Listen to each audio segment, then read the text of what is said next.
ایک دافع ایک شخص نے اللہ تعالیٰ کی عبادت کرنا شروع کر دی۔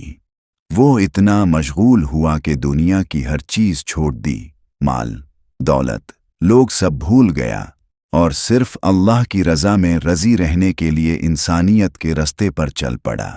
مولانا رومی رحمت اللہ علیہ فرماتے ہیں کہ ایک وقت ایسا آیا کہ اس کے گھر میں کچھ کھانے کو بھی نہیں بچا۔ ہوتے ہوتے سب کچھ ختم ہو گیا۔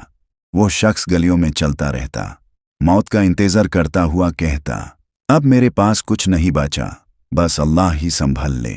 ایک دن وہ بیٹھا ہوا تھا کہ دیکھا اس کے قریب سے گھوڑوں کی ایک لمبی قطار گزر رہی ہے۔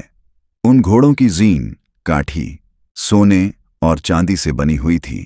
ان کی پیٹھ پر سونے کے کپڑے پڑے تھے، اور جن لوگوں نے ان پر سواری کی ہوئی تھی وہ کسی شہزادے سے کم نہیں لگ رہے تھے۔ ان کے سروں پر سونے کی ٹوپیاں تھیں اور ایسا معلوم ہو رہا تھا جیسے کوئی بادشاہ جا رہا ہو۔ اس شخص نے پوچھا تو لوگوں نے بتایا، یہ سب پاس کے گاؤں کے بادشاہ کے غلام ہیں اور بادشاہ کے دربار میں جا رہے ہیں۔ وہ شخص حیران ہوا اور دل سے بولا، اگر یہ غلام ہیں تو پھر بادشاہ کی شان کیسی ہوگی؟ پھر اس نے آسمان کی اور دیکھا اور کہا، میرے بادشاہ، میرے مالک، میرے اللہ، میں تجھ سے شکایت نہیں کرتا، لیکن اس بادشاہ سے غلاموں کا خیال رکھنا ہی سیکھ لیں۔ یہ کہہ کر وہ شخص چل دیا۔ کچھ دن گزرے تو ایک بزرگ اس کے پاس آئے، اس کا ہاتھ پکڑ کر اسے ایک جگہ لے گئے۔ وہاں اس نے دیکھا وہی غلام، وہی گھوڑے ہیں، لیکن اب ان کی حالت کچھ اور ہی ہے۔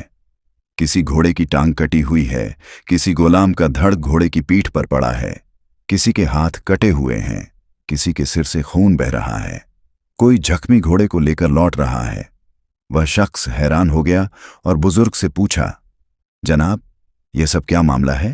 بزرگ نے کہا، یہ وہی غلام ہیں جو اس دن سونے میں لپٹے ہوئے تھے۔ آج یہ جنگ سے لوٹ رہے ہیں، اس لیے ان کی یہ حالت ہے۔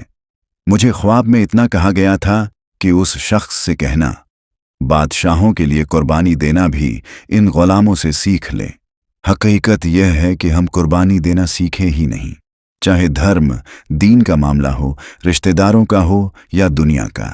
جس دن ہم سچی قربانی دینا سیکھ لیں گے، دھرم کے لیے، اپنوں کے لیے اور اللہ پر بھروسہ کرنا سیکھ لیں گے، اس دن شہنشاہ اللہ رب العزت ہمیں ایسی بادشاہت عطا کرے گا جو کبھی ختم نہیں ہوگی۔ سیکھ: قربانی دینے والے لوگ ہمیشہ اللہ کے قریب ہوتے ہیں۔ جو اپنی خواہشوں کو اللہ کی رضا کے لیے چھوڑ دیتا ہے، اللہ اسے وہ عزت اور دولت دیتا ہے جو دنیا کے کسی بادشاہ کے پاس نہیں ہوتی۔